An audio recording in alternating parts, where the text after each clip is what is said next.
As we wrap up 2021 and start looking ahead to 2022, a lot of us are using this time to reflect and to think about the past and what we want for our future. Some of us will set goals, some of us will set resolutions, some of us will think and ponder a bit.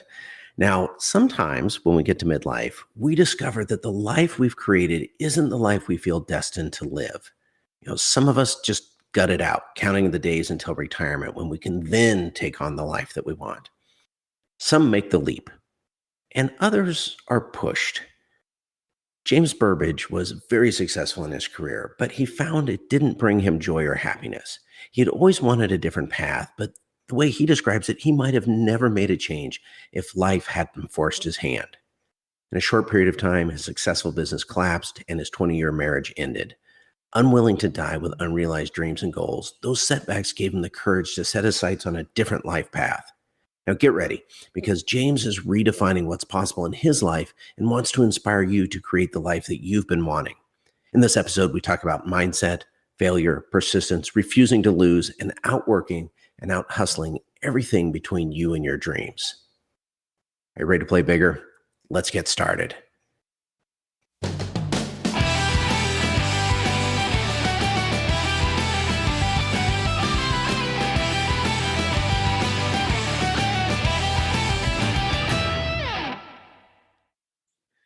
All right, so today's guest is James Burbage. And so James, tell us a little bit about yourself. People who follow you on Instagram know that you're an actor, model, bodybuilder, inspirer. I don't know if that's the right word, motivator maybe. But, how do you describe yourself to people? It's an interesting question. I get that a lot. Even in business, I've had people say at a very high level, James, it's interesting when I go to describe you, it's kind of hard to put you into a box in a category because you're kind of left brain, right brain.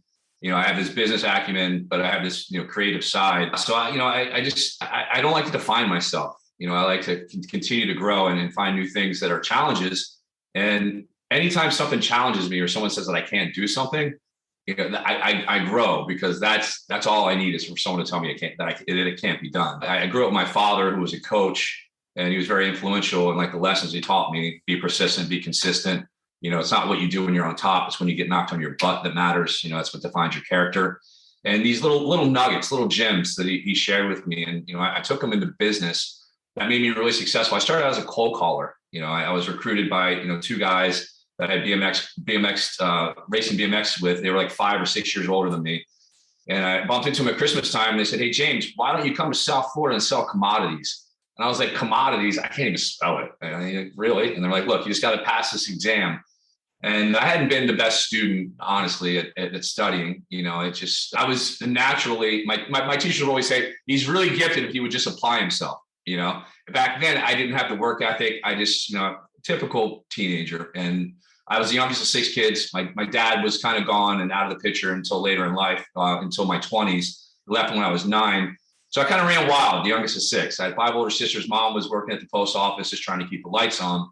So I didn't have a lot of guidance in those years, but I played sports, and so my dad would come around for the sports, and, I got these lessons that were later applicable in business and bodybuilding now, and acting and modeling. It's the same thing. It's the same mindset. And that's what's really important, is that if you believe it, you can achieve it. And most people will say that I got to see it to believe it, right? And it's actually the opposite. Les Brown says it a lot. I got to believe it here, and then I'll see it in reality, and it's really manifestation. And I've become really good at manifestation. I think the first time I came across it, I got into commodities. I had to take this exam like 12 times. I passed it. I was, I didn't know if I had a learning disability. I actually had the tutor tell me, "James, you have a learning disability," but I just had an untrained mind at the time. I hadn't really done a lot of studying, and I just looked at this as like, God, and they were like, "Well, it's as hard as the New York State bar, the Series 3 commodity exam, to trade futures and options on the Chicago Mercantile Exchange, Chicago Board of Trade, really high level stuff, really stressful as well." And so I started out as a cold caller. I finally passed the test, but I didn't pass the test the first time with the guys down in South Florida. I took it enough times where I was so embarrassed, I couldn't go back into the office and show my face again. And I packed up my truck and my dog, and I drove back to Maryland after 9 months from running out of money and a girlfriend dumping me and just everything that could go wrong. So I ended up back in Maryland, and winter was setting in, and I went to Washington, D.C. And I met a girl, and she's like, well, what were you trying to do in Florida? I was like, well, I was trying to be a commodity broker, but I couldn't get through the exam. She's like, why don't you try one more time? So I did, and the rest was history. I ended up getting through the exam, and then the guys down in Florida were like, well, come on back down. So I'm down to South Florida. Fast forwarding, I really I wasn't successful with them, but I knew that I wanted to be successful. So I had been in the business like 2 or 3 years and still wasn't making money, and I was like, this isn't why I got into the business. So I put my resume on Career Builder, and I got a phone call, and I walked into a room, and it was 3 generations of guys from like Long Island, Manhattan. They had sold everything from rare gems, swampland in Florida. They grandfathered into the commodity business. These guys could sell ice to Eskimos. So I realized, like, great salespeople aren't born, they're trained. So I got this training, and I said, like, the brokerage business didn't only teach me how to overcome objections, but it taught me how to be a man. It taught me that in life, we always have obstacles. We're always going to have problems. But the first thing we do is we isolate that problem. What is it? Okay. We identify what the problem is, what the hurdle is, and then we throw ammo at it, just like an objection in sales. What's the ammo? How are we going to solve it? And once the ammo is there, you've overcome it. If you've overcome with ammo, and then you close the problem or the objection, and you move on in life. And that's pretty much what I've done. And I did that for 18 years effectively. I climbed up from being a cold caller to a closer to a floor manager to eventually owning my own commodity firm. And then in 2008, everything went online, so we weren't going to be able to make money anymore. I mean, that's really what it was. The clearing firms. So I was looking for another product that was unregulated. It was difficult to get guys through the exam. Guys that could sell couldn't pass a test. Guys that passed the test couldn't sell. It was just, the guys would come through. So it was usually a good indicator. The more times that someone took the test, the more successful they're going to be, because that was a true measure of their desire to be successful. The guys that came through and passed the test right away, they didn't respect it, and they usually fizzled. They had paralysis by analysis. They overanalyzed the situation, and the opportunity was the same for everybody to walk through the door, but they couldn't get out of their own way. Rather than don't think, just do kind of process. And that has served me well going forward. I got into being a middleman between like 200 phone rooms and across the United States. I worked my way up, and then Dodd-Frank came about. I pretty much was retired before I was 38 years old. I had left South Florida. I had moved to Santa Monica with my 3 children at the time. My wife, we moved to 9th in Montana, and I thought I was pretty cool. I thought I had played all my cards right. And then the perfect storm. I had sold my retail company. The people I sold my company to, they whipped clients around. They got me named in lawsuits. And the one thing that I had in business was a good name. My mother always said, "There's nothing better than a good name. It's as good as gold." No pun intended. And I did that, and so that really hurt. And I kind of started to suffer from the lawsuits and the stress of all that. And I really never really enjoyed the business. I enjoyed the creative process of writing scripts and the marketing and selling. I just happened to be really good at it, but I felt something inside, like I really needed to do something else. And I probably would have never had the courage if life didn't force my hand. There was new regulation that came out with the Dodd-Frank Wall Street reform. So my business went away.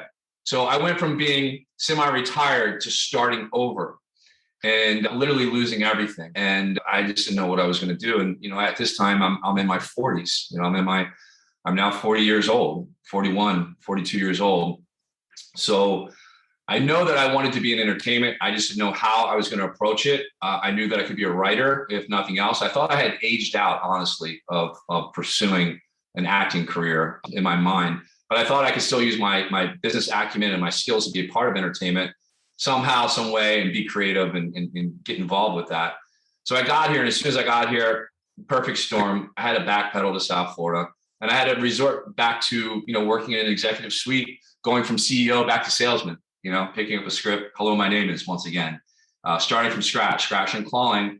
And I did that. And then, I got married young. And then when all this stress came about from losing, my financial livelihood, lawsuits and all of that, put a lot of stress on my family. I ended up getting divorced after 20 years. That hurt me. It knocked me on my butt. I love my wife. I love, my family was my biggest success. So, I figured, hey, I've lost everything else, but I still have my family. So, losing my consistency, I had to learn how to live again. What am I going to do?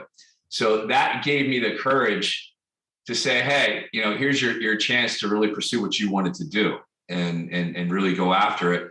And the difference between you and everybody else is I used to dial the phone 300 or 400 times a day. So fortitude, I know that it takes time and pressure to turn coal into diamonds. And if you have that mindset that there's no instant gratification, but if you keep your eye on the prize and you're willing to work for it, no matter what industry it's in, whether it's writing a book, whether it's making a movie, whether it's winning a men's classic physique contest, whether it's learning how to surf, and what it is, you can't expect to walk into anything and be successful right away. It has to be the mindset that this is a marathon. It's not a sprint. And if you're willing to put in the time and be a weeble wobble and get knocked back, remember the weeble wobbles when we were growing up? You know, you punch them like side to side and back and forth. I used to call myself a weeble wobble because my mindset is I'm going to get bumped around. Life's going to hit me. I'm going to have problems. We all got problems. We got a backpack. But, from, the time that I start performing in the day, whatever I'm doing, until the end of the day, I can take that backpack off and I can set it at the front door. A mentor told me that. He's like, you want to schlep it around all day long and talk about your problems? That's all you're ever going to do is talk about your problems. But if you want to draw a line in the sand and leave your problems at the front door and take your backpack off and come in here with a clear mind, you can accomplish anything that you want to with the right mindset. So James, let's go back a little bit, because that's quite a journey. And I know we haven't quite gotten to present day here, but you've mentioned, so you've gone from CEO to basically floor guy again, cold calling again, gone from sounded like very comfortable living to less comfortable living, gone from, happily married family guy to not. Yeah. That's a bad year in the life of a person, any one of those. You throw all those in a fairly short period of time. When you were there in that moment, James, like, man, how did you get out of bed, or what kept you going in that moment when life just punched you like 3 times in a row there? My father's voice, these lessons. It doesn't matter what you do when you're on top. It's when you get knocked on your ass that matters. It defines your character.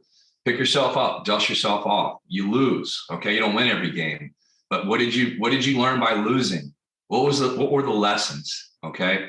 And how can we avoid those lessons next time? What was your part in all of it? And it was a lot of it just unfair. Yeah, sure it was. Life's unfair. You've heard a lot of speeches, commencement speeches from Bill Gates, all kinds of interesting people. And they say the same thing. Life can be really, really unfair. But, if you don't want to do something in life, any old excuse will do. As my dad will say. But if you want to be successful, you'll find a way. There's always a way. You gotta believe that if you just chip and putt every day. And on those days, there were days that I didn't want to get out of bed, honestly. There's a lot of those days. But the biggest thing that helped me bounce back, honestly, was training my body. That strengthened my mind, because I started to feel good about myself again. I got back in the gym, and I had gotten out of shape, and I had gotten overweight because I was drinking too much beer. I was self-medicating with alcohol to deal with the stress, all the typical stuff. I was overeating, just compulsive behavior, just to try to get away from the way I was feeling. I was just trying to get away from it. And then I just looked at myself in the mirror one day, and I was like, you become a mere shadow of your former self. There's got to be something more. And then even when I had all the cash and prizes, it was like postpartum. I was like, now what? This is success. I feel very unfulfilled because I have money, but I don't have joy. I don't feel like this is my life that I was destined to live. And that caused a lot of anxiety and depression, because I felt like I was just in the wrong lane. And I kept hanging on to that lane and didn't want to let go, because I had been so successful in that it was like a security blanket. I can make money there. But I was like, hey, James, you already figured out it's not all about money. It's about fulfillment. It's about giving back, and it's about helping others. And I did a lot of that with my business and when I was building my business. And so when I lost my business and I lost my income and my livelihood, it hurt because nobody helped me. Nobody was there.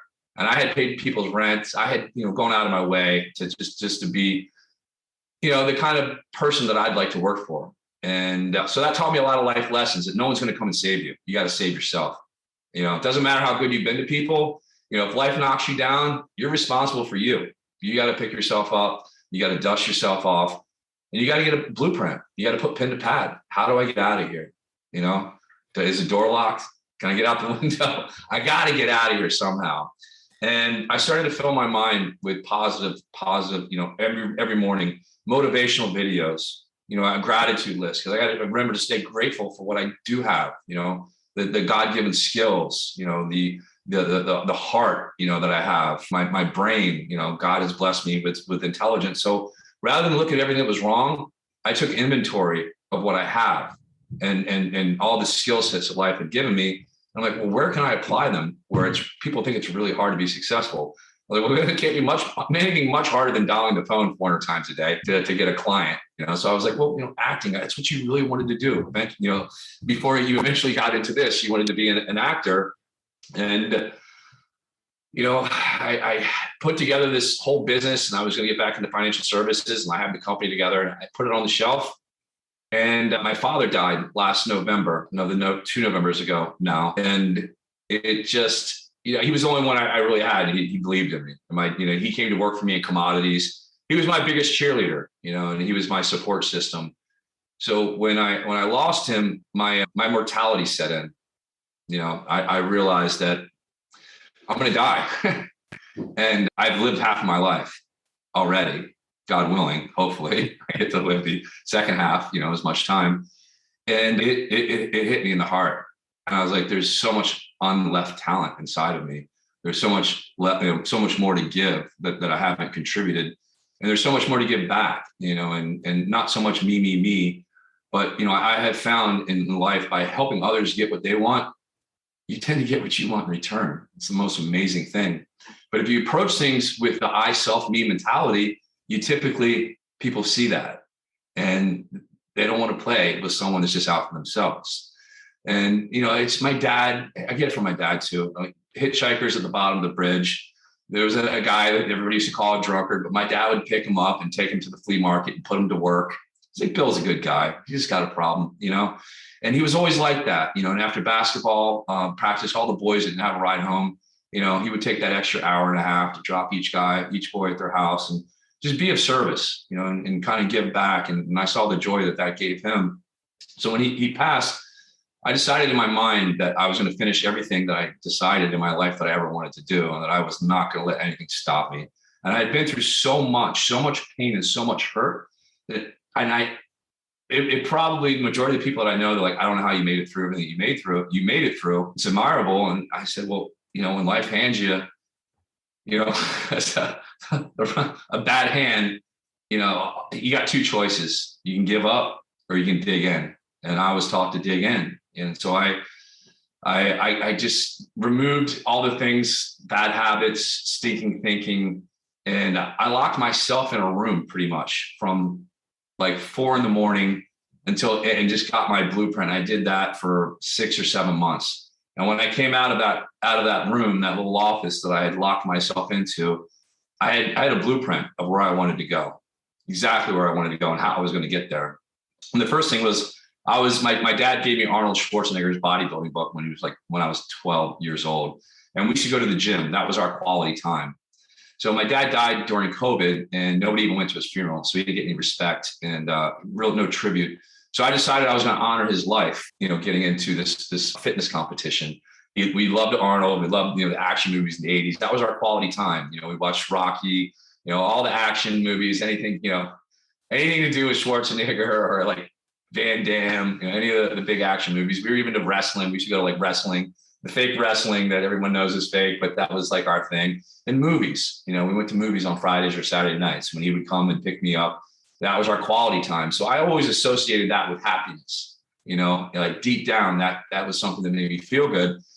So I just said, I'm going to do this. I picked a show. I didn't really know what show I was picking because I didn't really know much about competing in men's classic physique. And I just happened to pick California State Championships. And I showed up, and I had no coach, but I weighed my food. I had done enough research and using my brain in commodities and in financial services that I knew how to do the research to figure something out. There's so much free content nowadays. I mean, YouTube, anything you want to learn is basically on YouTube. So you don't have to go to college and spend all the information we need is at our fingertips nowadays. It's accessible. So I started pulling up information on I needed a food scale and all these things. And it just came together, and I went. And before I went, I said, well, look, now you're in shape. Maybe now is a good time to pursue that acting career. So I reached out to some contacts that I had from financial services. I said, do you know a real photographer, somebody that could, maybe pack a punch if they did my photos. My friend hooked me up with one of the most famous international celebrity photographers in the world. We hit it off, and he did my photos. My photos got out. I got scouted. I got picked up by an agent. I was in a commercial. I played Jack Krauser from Resident Evil, the video game, 20-year-old iconic video game. Mind blowing. That was my first gig.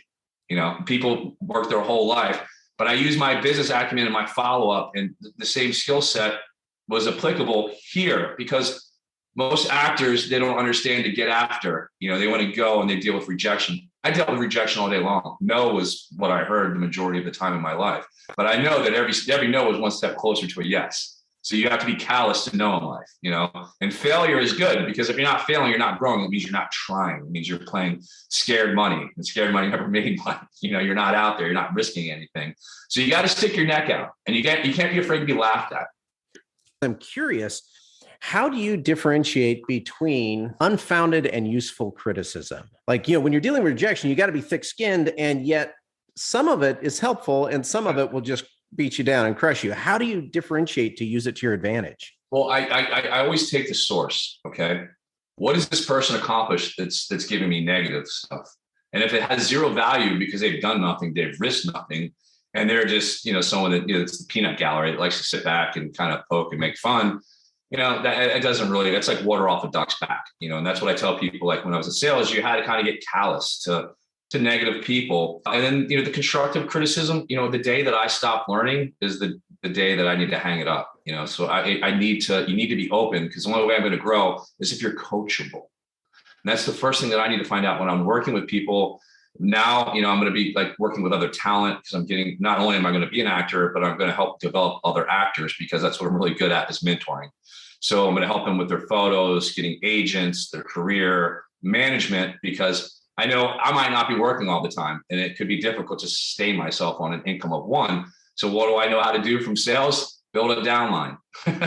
So I'm going to do the same. I'm going to do the same thing in entertainment, but I'm having fun.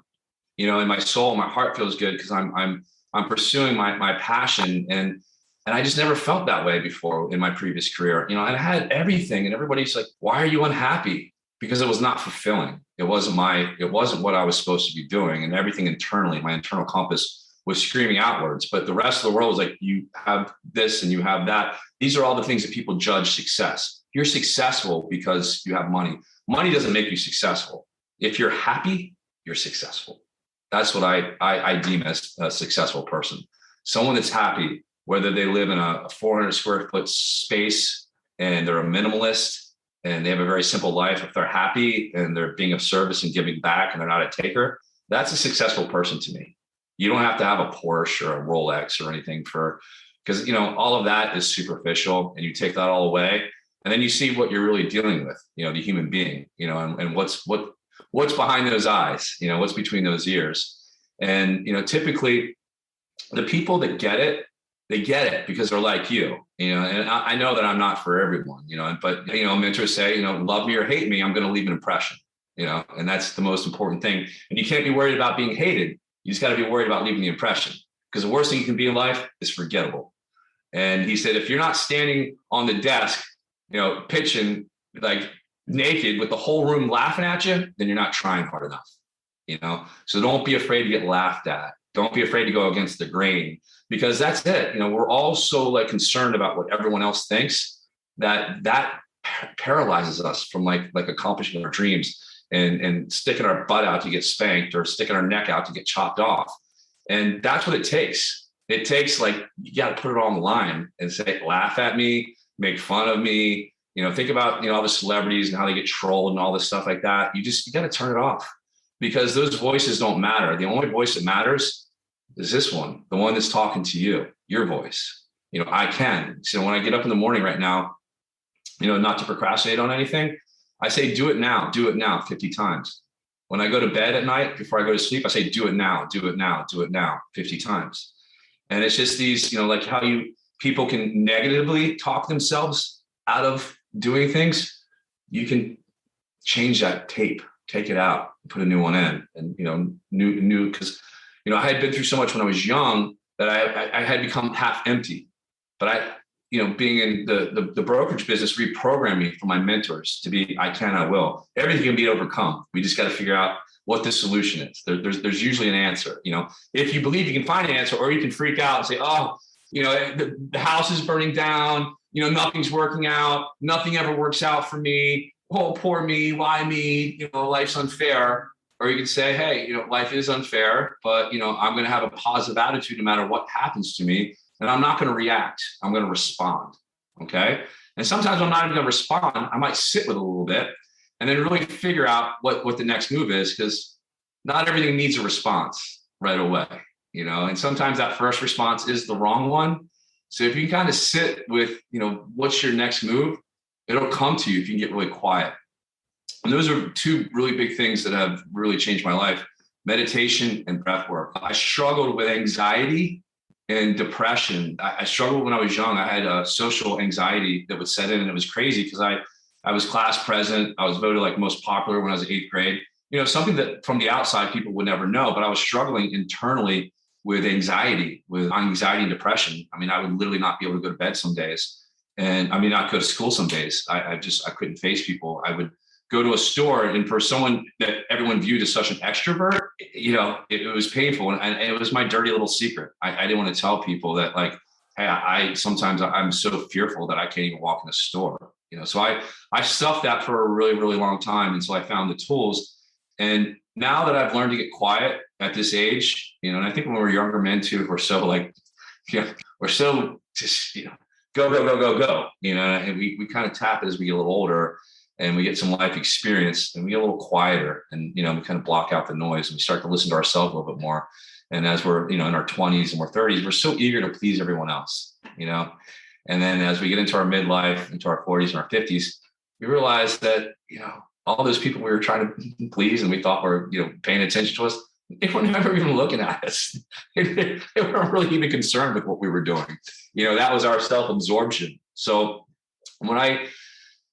the biggest thing that was the most fulfilling thing for me when I would train guys in the commodity business and other financial services products, it was never the money. It was the personal development of a man or a woman that came through the door with no money, no car. They were catching a ride. And then 6 to 12 months after me working with them, they had a car, they had a house, they had a life, they believed in themselves. And the same things that were taught to me, nothing's original. All I did was put my own spin on it, from generations before me. And I always say success leaves a trail, a popcorn trail. Follow the clues. I say it all the time in my posts. And that's why I follow people that I want to be like. There's like a gentleman like Sylvester Stallone. He's very admirable. Look at his, I have epilepsy too. It's another hurdle that I've had to overcome. Junior myoclonic epilepsy. Came out in my early 20s. I had a grand mal seizure, went off a bridge. Near fatal car accident. I had reconstructive surgery on my cheekbone from the inside of my mouth. And I went through 10 years of seizures, and it wasn't therapeutic with the medication. And it just happened like right before I got into the brokerage business, I finally found a neurologist who put me on this cutting edge, wasn't even approved by the FDA medication to stop my seizures. So I've been seizure free for going on 19 years. That was another hurdle, and a lot of people can just shut down and like, hey, I got epilepsy. I can't do this. I can't lift weights. What if I twitch and I drop the thing on my head? What if I had to get cut out of the car, and there's no reason I should still be here other than there's got to be some higher purpose for me. And then all of these lessons that I've been through, I'm at the age now where the entertainment stuff, I'm having fun, but to be honest, it's a platform. It's a platform for me to be of service. Because I know that I've never seen a U-Haul fall in a hearse. I used to use that line all the time on the phone with old guys trying to get into a vest. I said, at least, come on, let's at least have some fun. I've never seen a U-Haul fall in a hearse, right? So enjoy life. And for me, I get the most satisfaction out of like helping people and personal development. And if I can make someone's life a little easier, because I know what it feels like just to like want to check out and just like want to give up. And saying it's too much. I can't take anymore. And I'm older now. I mean, why? Why would I even try? It's just hang it up. Just kind of, live a simple life. Why am I reaching anymore? And it's just because it's mindset. And I've seen guys at 80 years old do innovative things, especially here where I'm living in Los Angeles. It seems to be an epicenter of, just really creative people that are like-minded. And that's what I needed. When I was in South Florida, they say geographics don't solve things. It's not true. You got to find your tribe. You got to find your people. And when I found my people, I realized all these lessons I had learned in my other life could help a lot of people. And that's really my theme right now is, being of service. Money's a byproduct, of all of this. I live pretty simply nowadays, as long as I can take care of my children. I've had all the shiny stuff and it's empty. For me, I'm fulfilled by what I can give back, what I can teach. If I can help somebody avoid some heartache and some pain or some pitfalls, or if I can, cut out a few years and give you a shortcut to get where you want to go in life, that brings joy into my life. Let's talk about that a little bit, James. So, because you did something really interesting, because it's possible to kind of get to middle age and realize that what you thought was the path you wanted perhaps wasn't the one that you really should be on. And you made a leap when it would have been easy to double down on what you were already successful at, the path that you knew you could do versus venturing off onto this new path. So when you're working with folks, whether it's the actors that you're supporting and helping get into it, or even just the people who you're connecting with on social media, or where do you start with them? I know everyone's different. Every situation's different, James, but for someone listening to this going, that sounds amazing. I don't know if I can make that leap. I'm really comfortable in my life, but there's this other thing out there for me. Where can they even begin? I'd probably start out saying, if I could wave a magic wand and give you the life that you want, realistically, within, your grasp of what your God-given skill sets are. Some people can't be an astronaut. It's just not, they're not wired that way. People are wired differently. So based on what you know about yourself, if I could wave a magic wand, what would your life look like? And let them talk a little bit. Well, I'd be doing this. Like my sister, she always wanted to be a fashion designer. To this day, it's an unrealized dream. So I'm talking to her constantly. She's got major health problems. I have 5 sisters, so there's a lot of, and I have one that's dying of stage 4 cancer right now. I lost my father. So I've had a lot of tragedy, a lot of trauma over the past few years. And what's helped me deal with all that trauma is staying busy and helping other people. That's like really, these competitions and focusing on positive stuff rather than like focusing on all that's wrong. Because I can go down a rabbit hole and get stuck there. And it's a dark, lonely place. Or I can choose to hey, the best thing I can do is be positive and lift them up because they're already going through it. So if I'm going to help someone, all right, well, what exactly did you want to do? And what do you think stopped you from getting there? Okay, what's the blockage? What's blocking you? Do you not believe in yourself? Did someone tell you you're not good enough? Did the wife say, that's funny? She'll never be able to do that. I heard that. There's things like what is it? What's this mental blockage that you have? And then identify that, because a lot of times it's someone else's belief system that's been instilled in you. It's not your belief system. You've bought into someone else's belief systems. And that's what I've really realized about life. It's about belief systems and perspectives. We all have a perspective. We could all be in the same situation, the same party, the same meeting, and we all walk away with a different perspective of what just happened. And we go tell the story, and everyone tells a little bit different of a variation of the story. So everyone's entitled to their perspective. It just might not be right. So sometimes we need that third party outside the fishbowl to say, hey, man, you're singing a violin song. You're talking a lot of victimese, I call it. You speak fluent victimese, So either you can still keep being a victim, or you can make a choice to draw a line in the sand and say enough's enough. I'm sick and tired of not doing what I want to do. And I'm willing to get laughed at. I'm willing to get up. I'm willing to risk it all. And then if I fail, I can live with myself. And that was it for me. I was like, I want to risk it all because I know internally something's pulling me towards what I'm supposed to do. And if I don't at least try with everything that I have for the rest of my life, I'm going to die with unrealized dreams and goals. And that's going to break my heart. And I wasn't willing to do that. So, I wrestled too, so I was taught when you're on your back, scramble. You got to get to your feet. You got to get off your back. And, you know, people wait for that perfect moment. There's no perfect moment. Today, start now, you know, start now.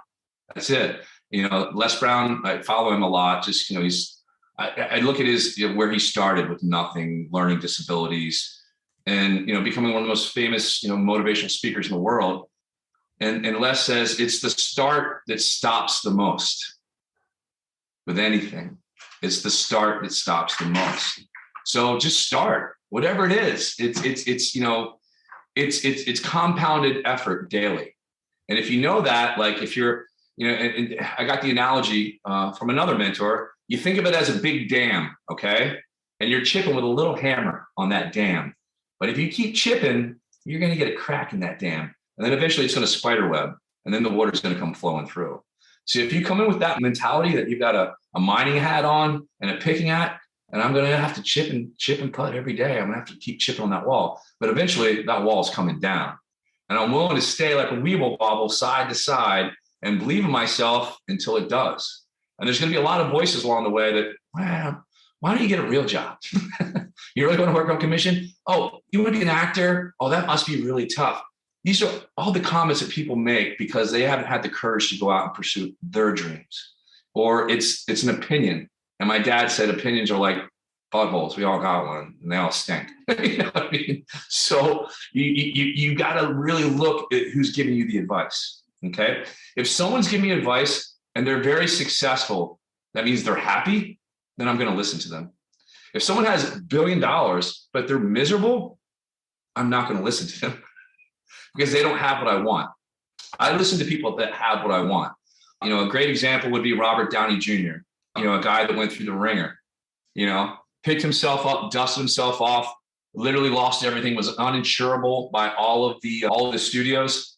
And I was friends with his agent and I was trying to break in. He said, James, let me tell you a story about the shaggy dog. I said, the shaggy dog, you know, what's this story? He said, well, you've heard of Robert Downey Jr., right? And I said, yeah, I know. Yeah, Iron Man. Sure. He said, well, you know, he had lost everything, you know, American Express, hundreds of thousands of dollars. They'd repossessed all his furniture. He couldn't get a job. He was uninsurable by the studios because of his drug problem and some of his, you know, absurd behavior and getting put in jail. And so nobody would hire him. But one studio came to him with a part with Tim Allen in a role, the shaggy dog with Tim Allen. And he's like, I can't do this movie. I'm a real actor. I'm not going to be in a movie with Tim Allen. Are you kidding me? This is ridiculous. But he took it. He's like, well, you take it or you're on the street and your career's over. You're done. You're cooked. So he took it. It was humiliating to him, but he ate humble pie. He did what he needed to do. People laughed at him. He just kept his feet moving because that's the secret of life, movement. You got to keep moving no matter what. If you lay down and die, you're done. Movement's life. In the military, in your profession, no matter what it is, you got to keep your feet moving. So he kept his feet moving and he did it. They did a bunch of press, you know, it was tough. And he said, but guess what? Years later, that same studio came back and offered him Iron Man. So he said, sometimes, James, you got to be the shaggy dog to get to your Iron Man.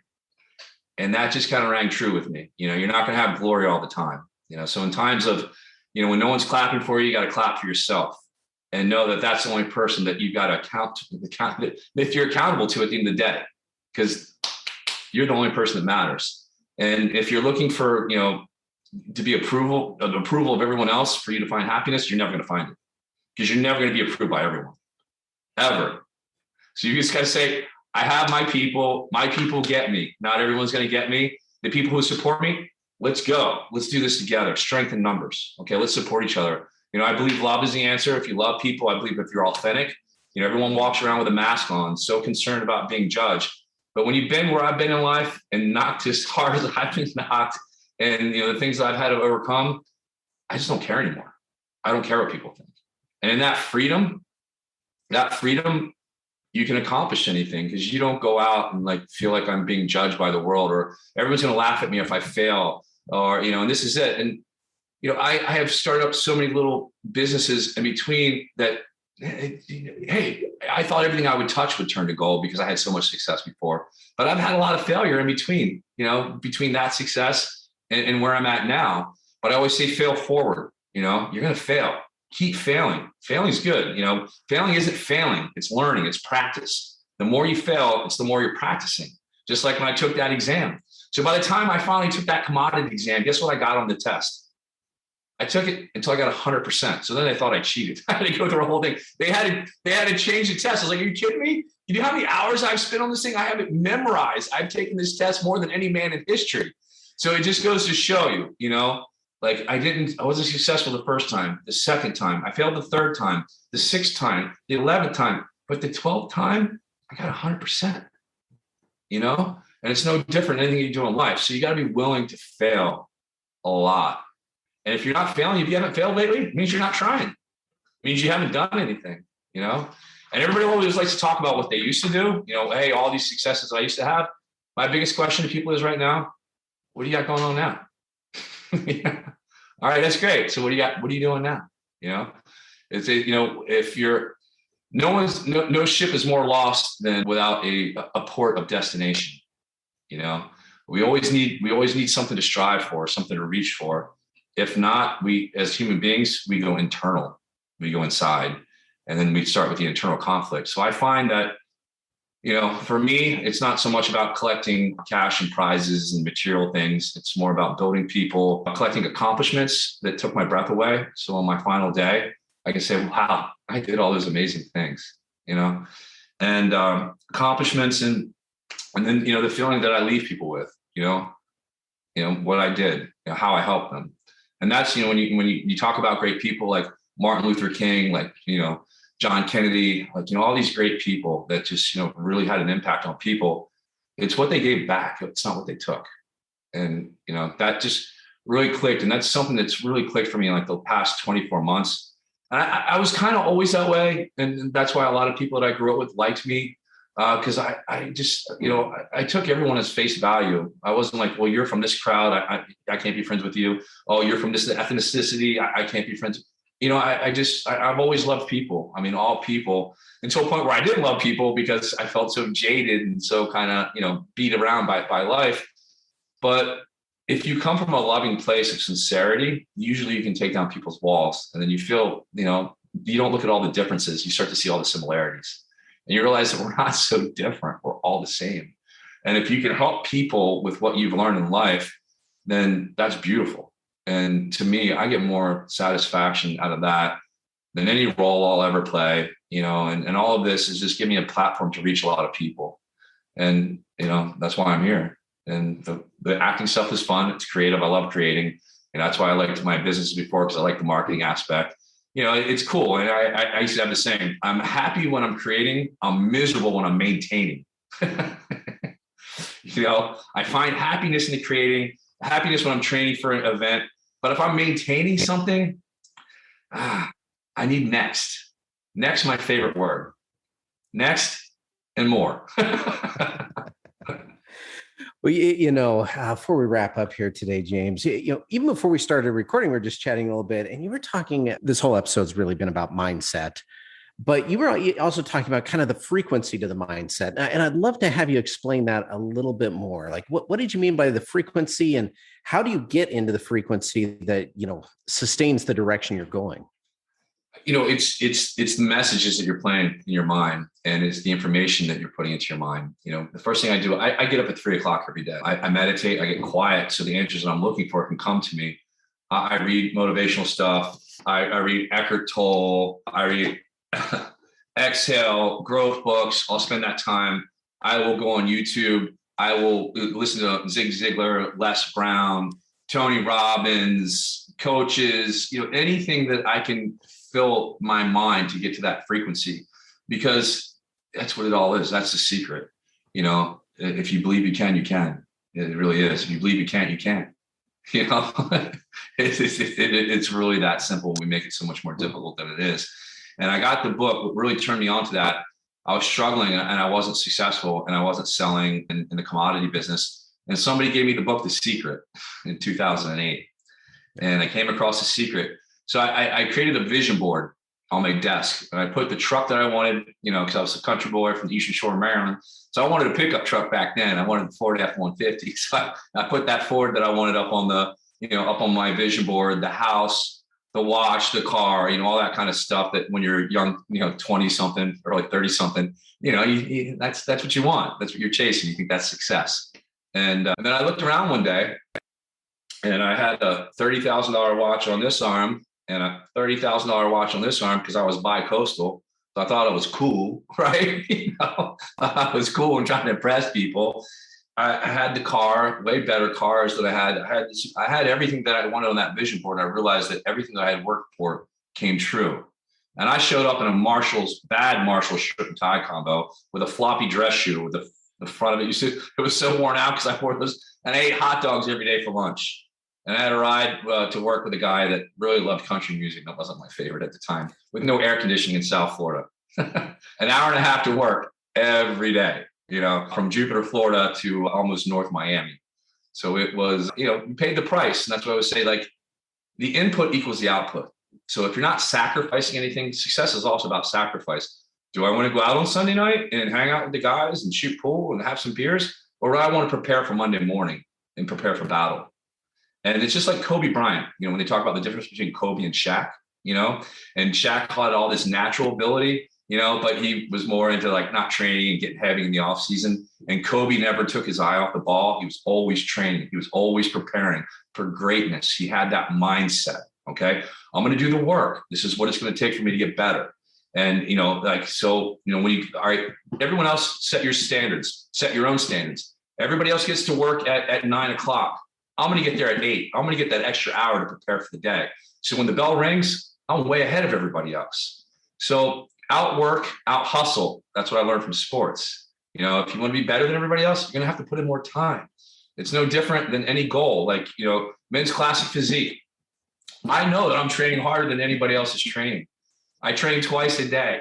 I know how hard I train. So when I get up there on the stage, I know in my mind that frequency, I'm going to win because I've done the work.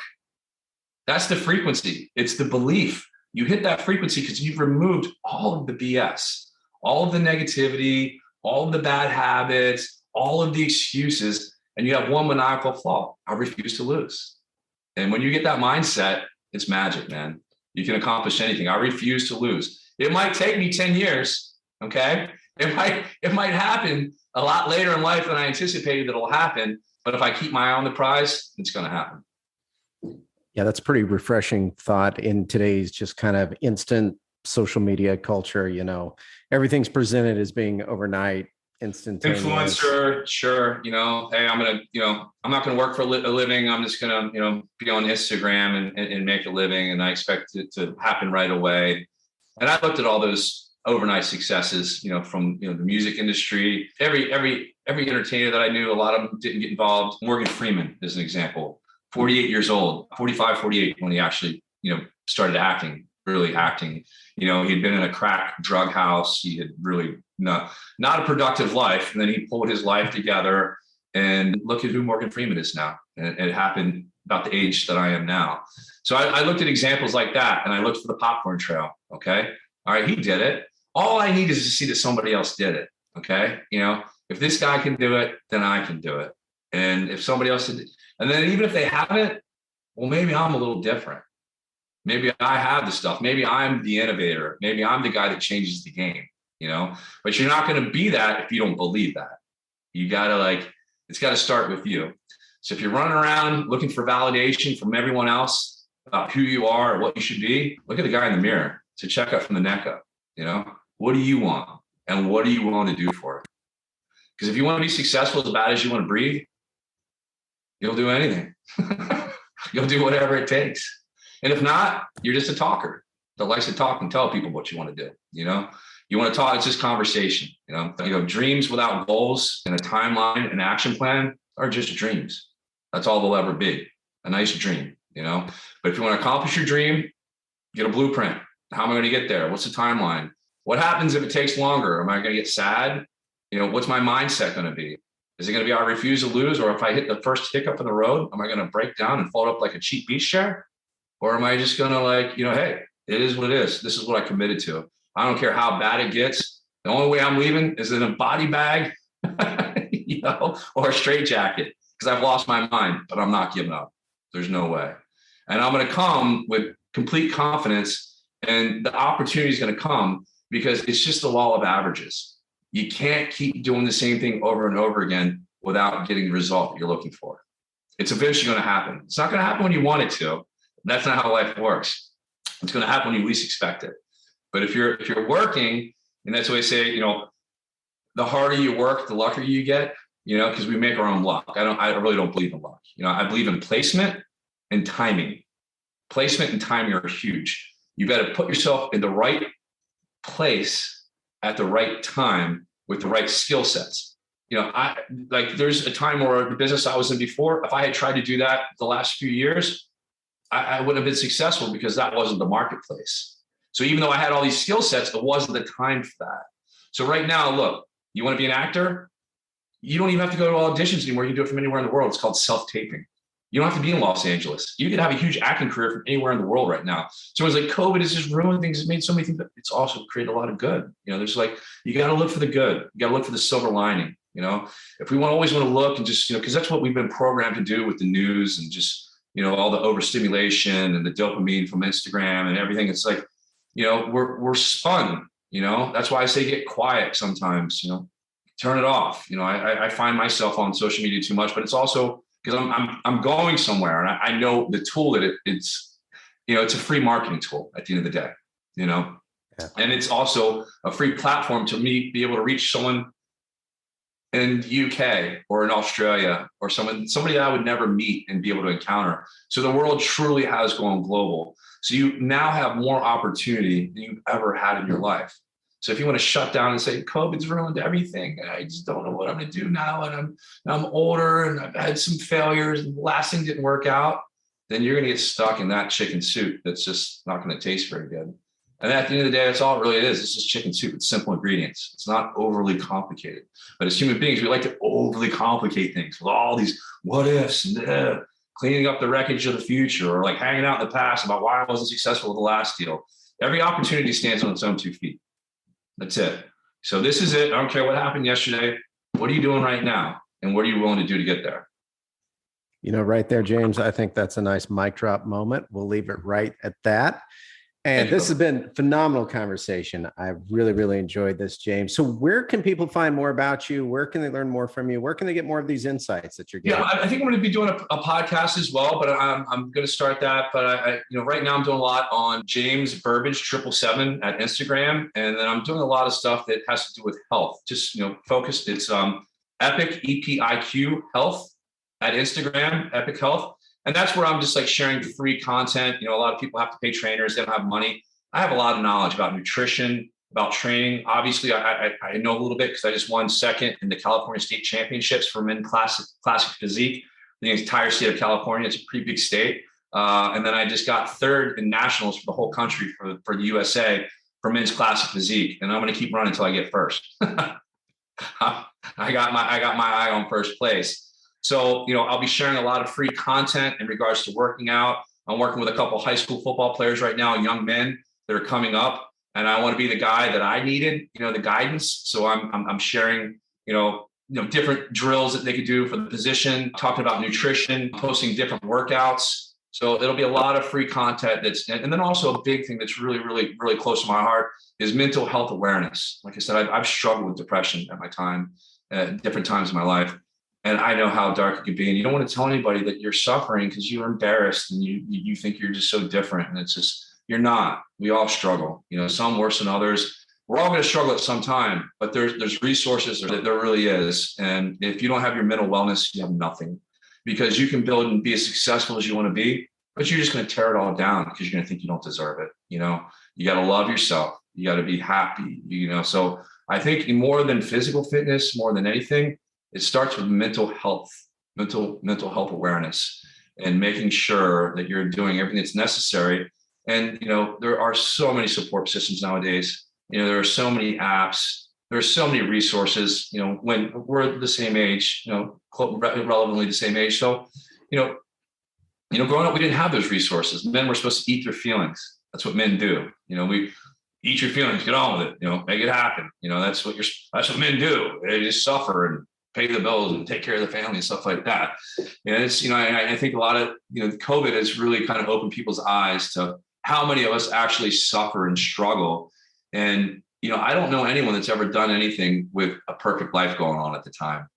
I've never watched any, and some people, most successful people, they've always had the house burning down as they're building something really impressive. So once again, life's never just going to be this perfect, calm, placid lake that you're going to sail across. It's always going to be stormy. You just got to learn how to be a skilled sailor at the end of the day. It's never going to be the perfect time.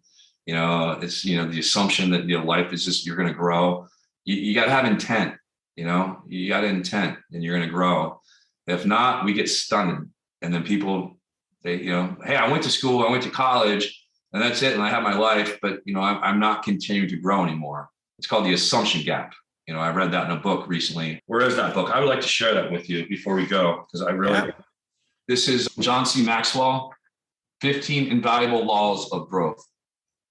And it basically breaks down the assumption gap that you're going to continue to grow, the hesitation gap, just so many things, the perfection gap. I'm going to wait for things to be just perfect before I get started. The inspiration gap. I don't feel like doing it right now. The mistake gap. I made a mistake in the past. I'm afraid of making another one. There's all these gaps. Like I said, my dad said, if you don't want to do something, any old excuse will do. These are the majority of the ones that we usually come up with. So pick up this book. It's been enlightening for me. It's been very helpful. And it's really revalidated a lot of stuff that other people have taught me. So it's just reaffirming, what works. And if you seek out what works, you'll find it. If you just kind of hang out in the pity party, that's where you're going to stay.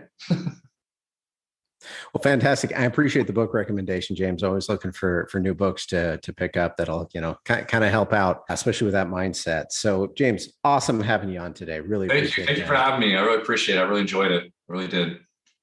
Hopefully I helped somebody.